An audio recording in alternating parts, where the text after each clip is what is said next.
Hey everyone, and welcome back to a new video. I hope you're okay with voiceover me again today. Today we are going to be talking about a really difficult topic, a really horrible one. It is based around bad books, but also so much more. I don't just mean poorly written books this time, but actually offensive and potentially dangerous books. Today's video, like I say, is going to be covering some very difficult topics, so please use your best judgment and feel free to skip this video if you need to. I will not mind at all. So I've spent a lot of time in my content before talking about how I thoroughly dislike books which romanticize abuse and violence, in particular sexual violence against women. And I don't mean books with actual consensual non-consent, and I don't mean books which portray sexual violence at all, because sometimes I think it's necessary to, well, not necessarily to have it graphically in books, but it can be used as a plot point, or, it can happen to a character, and I feel like as long as it's handled sensitively and the rapist is rightly villainized, obviously, I don't have an issue with that. However, there are books out there which absolutely romanticize sexual violence and glamorize a lot of men who are violent towards women.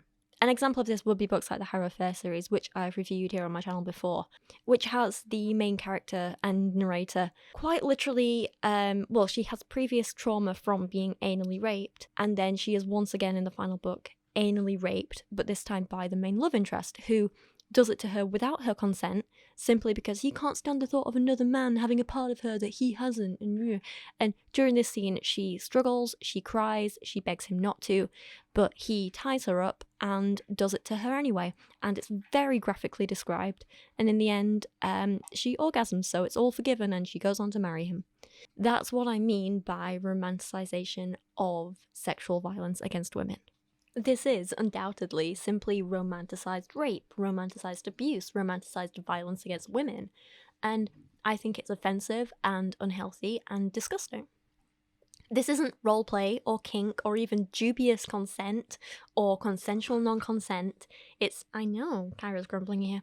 It's simply a fictional account of rape, which is then excused and celebrated because the violent racist happens to be a little bit hot. And despite the fact so many people try and defend this nonsense, this is one thing that I will absolutely not budge my opinion of. The fiction we consume does subconsciously change our view of the world, and our subconscious views of the world affect the fiction we choose to consume. I don't just believe that these kinds of books normalise women to violence being used against them, but they also encourage people to overlook red flags and excuse abusive behaviour in real life. I also believe that the people who enjoyed these books are, despite what they might argue, more likely to already be in the mindset of excusing violence against women. This one wasn't real rape because of this. This one wasn't real rape because she orgasmed. This one wasn't real rape because look at him. This one wasn't real rape because even though she said no, she did really want it. No does sometimes mean yes, and all those kinds of nonsense excuses, A while back, when I was reviewing the Zodiac Academy books, in the third book, after getting a little bit of pushback from people, I made this argument. And let's go back to past me. But as I say, it's not the whole dark romance genre in general. It's just romanticized abuse. A morally dubious character who's painted as a villain is absolutely okay. A morally dubious character who learns what they did is wrong and makes amends to become a hero is okay. A hero making a mistake and then making amends is okay. A romantic hero taking part in consensual non-consent or even just being dominant while still respecting their partner, understanding consent, maintaining boundaries, and taking part in aftercare is okay. However, a character with no boundaries, no respect for others, who ignores consent, who attempts murder, rapes, is violent, manipulative, is emotionally and verbally abusive, who makes the other characters state that they feel violated, disgusted with themselves, degraded, and fears them, and they never express remorse, regret, or make any changes about this, but is allowed to get away with it because they're attractive and they just can't help being attracted to the person that they're hurting. That is dangerous and sickening. That is not okay. You can have a safe place in books for fantasies that you want to happen, which you might not want to happen in the real world. But if those fantasies involve a person actually being degraded, assaulted, or murdered for sexual arousal, just like if they involved children or animals, for example, or anyone else who couldn't consent, then there may be some issues there that you need to address instead of trying to normalize this harmful behavior. I don't really mind what you're attracted to as long as it's all consensual. But I do think there's an issue if the things you're attracted to are literal rape and violence and abuse. If you're still on the fence and you're not with me, then I'll give you another example, right? The authors of these books decided to age up the characters to make them all over 18. Even though the characters act like children, dress like children, and are treated as children, but they're totally not children because they're over 18. If this is just fantasy and just kink and none of this is real, then why does it matter that these characters are over 18? Couldn't you have just kept them as children? Because it's all just fantasy, it's not real. It's totally okay, right? You can do anything with these characters and find anything hot because they're not real. It's just fantasy, it's just kink. Why can you justify violence, sexual assault, and rape against women?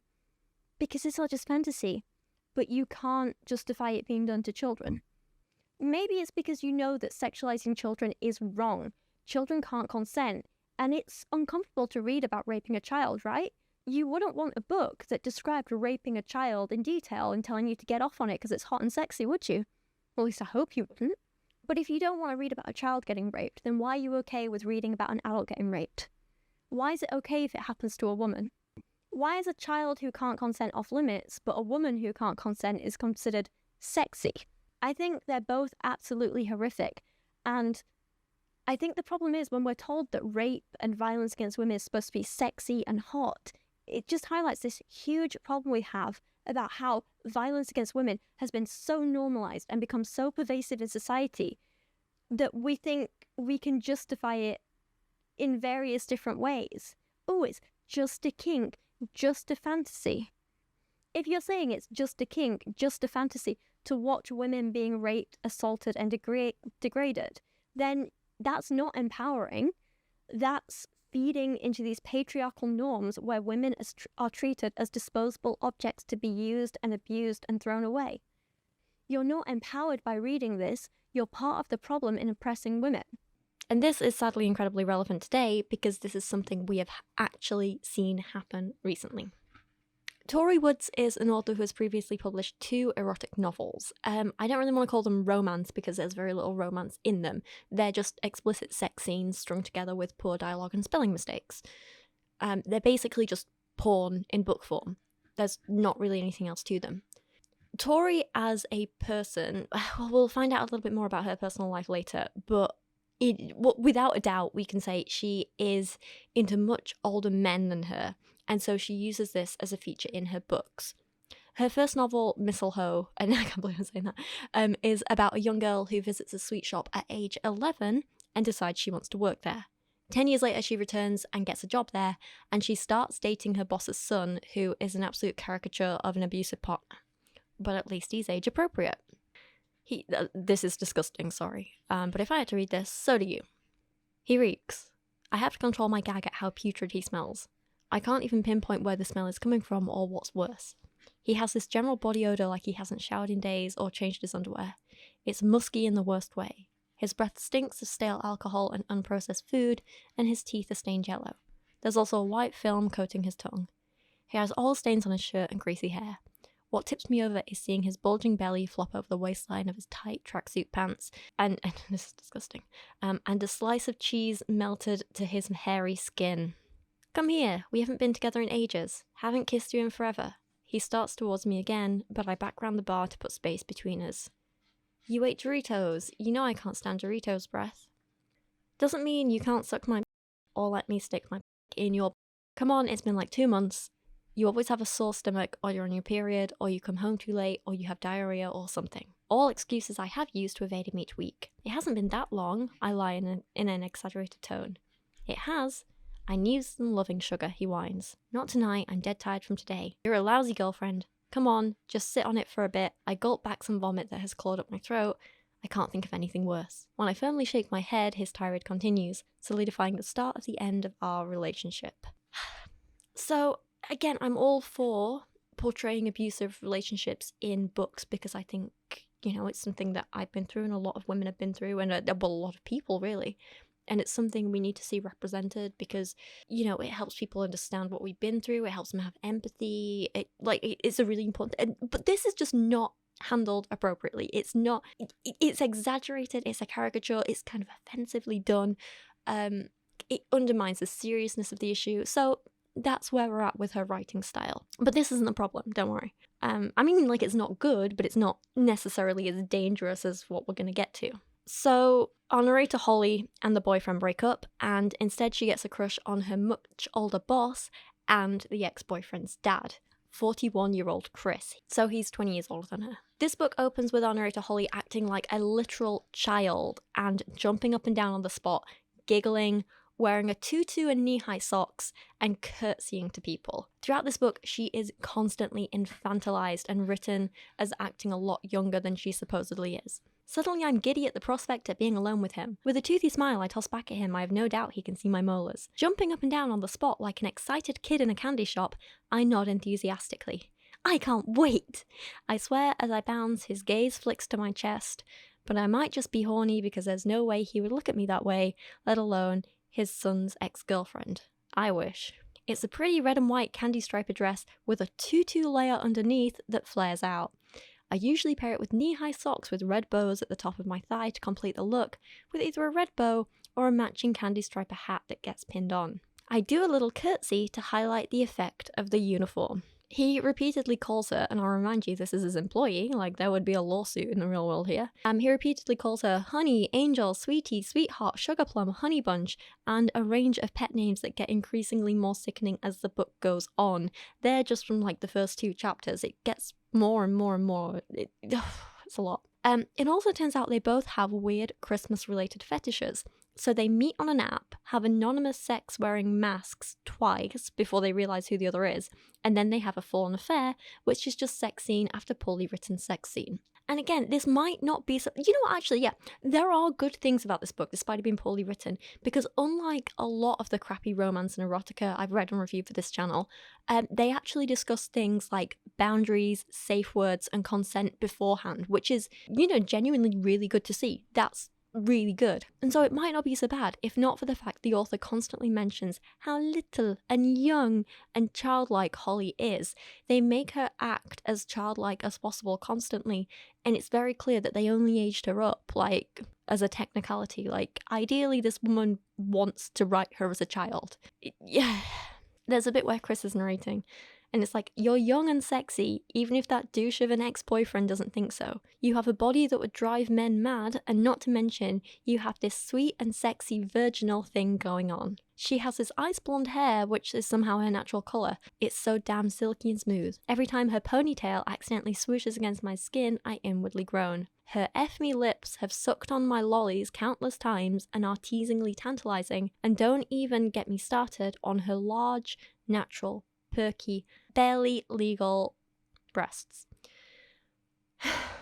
Like, can we not? I mean, even in the bit where they meet on the app, she's like putting her profile together and she uses photos of herself dressed in like childlike pajamas, where she literally describes herself as innocent and childlike. I'm dressed more casually in this one with cute Grinch pajamas, shorts and a matching top. My hair is once again a tangled mess of waves down my back. The photo is innocent and childlike, but some users may think otherwise. It's just a bit weird. But again, this isn't the worst bit. We are building to this, bear with me. There's a scene where she jokes about being a child and he calls her a brat and threatens to spank her over his knee, again, like a child. And as their relationship, if you can call it that, progresses, Chris spends time watching dad and stepdaughter porn and insists on repeatedly calling himself daddy to her. She also calls him daddy and constantly talks about how he's old enough to be her dad, but she just doesn't care. And he literally gets off on the fact that she could be his daughter. Again, it's weird. It suggests the author maybe has some stuff going on, but at least they are actual adults in this book. That doesn't really give me much comfort though, because it just feels like she was trying to find like a technical loophole to write about her fantasies involving children, which is kind of sick. Just because something is technically legal, that doesn't necessarily make it morally or ethically okay, you know? It's clear she wanted to write about kids, but she was like, well, let's find a loophole by aging them up but making them act like kids. This is something she tried to do again in her latest book, but went further and actually wrote about her main love interest as a child, being sexualized as a child. It's absolutely sickening. So we're not here to complain about Mistlehoe today. It's a bad book, but and it has its problems, but it's nothing compared to the author's latest book, which is called Daddy's Little Toy. This is an erotic attempt at romance. It's just an erotic novel about a man who grooms his best friend's daughter from being 3 years old so that the minute she turns 18, they can have a sexual relationship where they do daddy-daughter roleplay. And again, this is marketed as a romance book. This is sold as erotica. This is a book about child grooming meant to sexually excite the reader. Thankfully, the book has been banned from Amazon, so I haven't read it in full. I don't want to read it in full, but there are passages from it online. Some of them are so explicit and about children that I don't want to read them out. I can't read them out. I won't read them out. But I'll show you censored versions so you get the idea. Like, I'm not exaggerating here. Like, it's gross. But I can read for you this was her promo for the book. So the main characters are Lucy and Arthur. It says, Lucy, I can't help myself when I'm around him. I wet my pants in excitement. At night, I use my unicorn Stuffy's horn on myself. All I think about while I'm being naughty is my dad's best friend and how I wish he could be my daddy. I'm the freak of the family. My dad is disappointed in me. My mum dismisses me, and my sister despises me. I'm delusional if I think Arthur would ever want to play with me.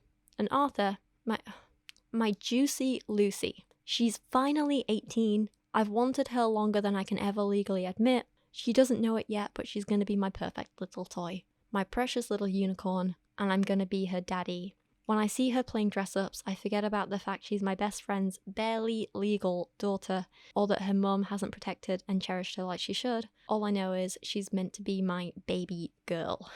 Over on Goodreads, there's a reviewer who got an advance copy who tells us certain details, like, she says, I had to DNF. I think 23% was a good amount for me to review.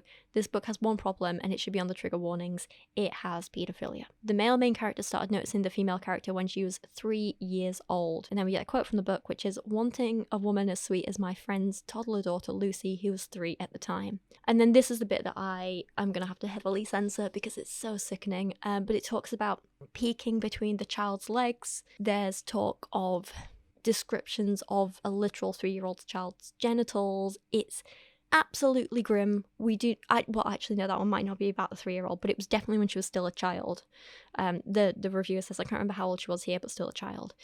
And apparently when he was saying this about her at 3 years old, he was 29. So it's just too far, too sickening. Like, no. Let's not sexualize a literal child, please.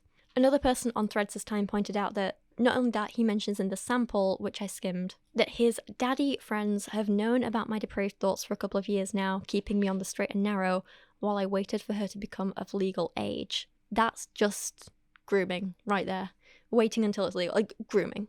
That's not just what grooming is, but this is a case of grooming. And then there was this extract from the book posted. I believe this was on Instagram, but I might be wrong. And it's an extract from the book where, again, the guy Arthur is talking.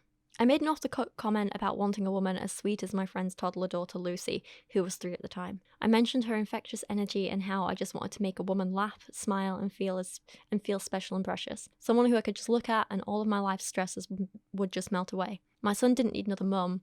He was a well-adjusted young man, but I needed someone that was just for me. Someone who needed me as much as I needed them. Now, obviously people were mad about this. You know, this is a romance book. This is a sexually explicit erotica book. This is a piece of porn which literally sexualizes a 3-year-old child.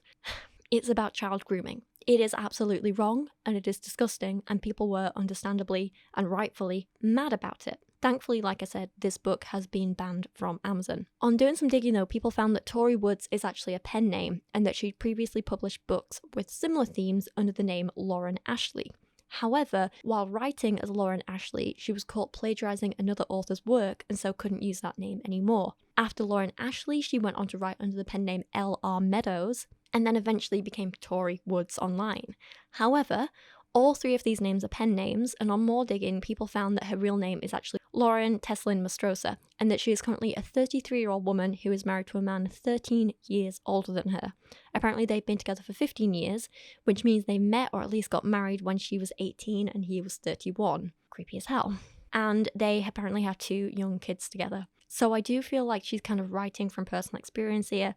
This is something that she's been through and is now kind of sexualizing and working through in book. Well, we don't know when they actually met, but so I'm not going to say anything about her husband specifically, like going after her as a child, but he definitely got together with her when it was legal.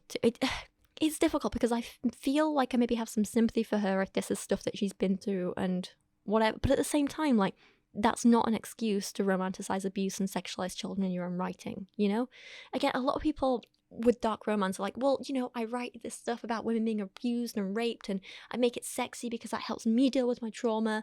And I'm like, okay, good for you. Like, you don't publish it because you're just doing more damage to other people, you know? Anyway, when she started facing backlash online, Lauren did try and make a statement about it, which was absolute nonsense. She said, "Hey everyone, I think there's been a huge misunderstanding. Daddy's Little Toy is definitely not promoting or inciting anything ever to do with CSA or paedophilia. What's being said is grossly disturbing and breaks my heart as well as makes me sick. Daddy's Little Toy is fictional and meant to represent the DDLG world. I understand where I went wrong and that is why I had it removed from Amazon this morning. What happened between these characters, yes, started at a young age. No, I don't get why she sends intercourse here, but okay. No intercourse happens while she was young. Yes, there were thoughts, and I can see that that is frowned upon. Nothing happened like that until she was of age. I know nothing that I say is going to change or fix what I've written. There are, however, 3 innocent people." And then she goes on to try and, like, you know, be like, "Oh, you know, my cover designer didn't know, my editor didn't know." Like, I don't get how you can have an editor who apparently hasn't actually read the book, but here we are. Wild. She ended her statement by saying, "I'm so sorry that I wasn't who I said I was, and I'm so sorry for the content in my book, and I am even more sorry that this was missed as a trigger warning. I'll be removing myself from the book community, and if I ever get back to writing, I will not hide who it is, and I'll make sure the people I work with know the full content of my books. However, I don't see that happening. I'm so sorry." I do find it incredibly disturbing that she still doesn't understand what she did was wrong. I think that's the biggest problem here, especially when she apparently has children herself. As of yesterday, which was the 25th of March, this was after I wrote the initial script for this video, but I wanted to come back and add this in. Lauren has been arrested. She lives in Australia, I believe. She's been arrested for producing and distributing child sexual abuse material. So it's quite nice to see there have been real consequences for this, because I feel like this literally shows us that fiction is not harmless. You can't just, oh, it's just fiction. It's because it's not just fiction. It does have real world consequences, and we're thankfully seeing it here. Whether anything more will come of it, we don't know. It's something to keep an eye on, but yeah, it's just wild. Like, this is not just fantasy. This is not just harmless kink material. It doesn't matter if people think they can distinguish between fiction and reality, so stop patronizing me and all the other comments I get. Because sometimes fictional material can be harmful, like in this case, like when you romanticize rape and abuse. I have another example I want to look at as well, which is, I kind of want to say like it's not as bad, and the case is a little bit older, but I still think it's very worth talking about. Okay, so Tilly Cole is known for writing dark romance books as well, in particular a series called Hades Hangmen. In 2019, she published a novel in this series called Darkness Embraced, which featured an obviously fictional member of the KKK falling in love with the daughter of a Mexican cartel boss. This book is also not available on Amazon now because it's been banned, but I will say it's still available online from other less reputable websites, if you know what I mean. So I did find it, and I tried to read this one for this video, and oh god, it was just so poorly written, I couldn't even get through it. Like, this was really bad. It was just rambling nonsense. Oh, it was awful. But, you know, it wasn't the writing quality that got people mad enough to get it banned on Amazon. It was the fact that the book attempted to romanticize racism, white supremacy, and literal hate crimes. One reviewer of the book said, "I think that the use of racism as a trope, specifically by someone who will never feel the effects of it, is unacceptable," which is absolutely true, of course. This book literally not only features, you know, white supremacists and hate crimes and everything, but like the main love interest will make kind of like racist comments to the woman he's apparently in love with, and it's all like weirdly romanticized. There's also kind of like slight weird fetishization of her race. It's very, very weird. Very, like, it's not good. It's bad. Very bad. Words. So we can see that romanticizing the abuse of a child is wrong. We can see that romanticizing racism and white supremacy is wrong. So why can't we see that romanticizing any abuse is wrong. That's what I need to ask here. Because the thing that concerns me quite a lot is the number of people who are so quick to be like, this isn't representative of all dark romance. Because it happened here with the racist book of this is not representative of the whole genre of dark romance. I'm a massive lover of dark romance. And it happened with Tori Woods too, where there was this post on Threads from someone saying, I really hate that the discussion about Tori Woods and her pedo book has turned into a conversation criticizing dark romance books generally. That book is not dark romance. Pedophilia and grooming is not a kink, and it is not taboo.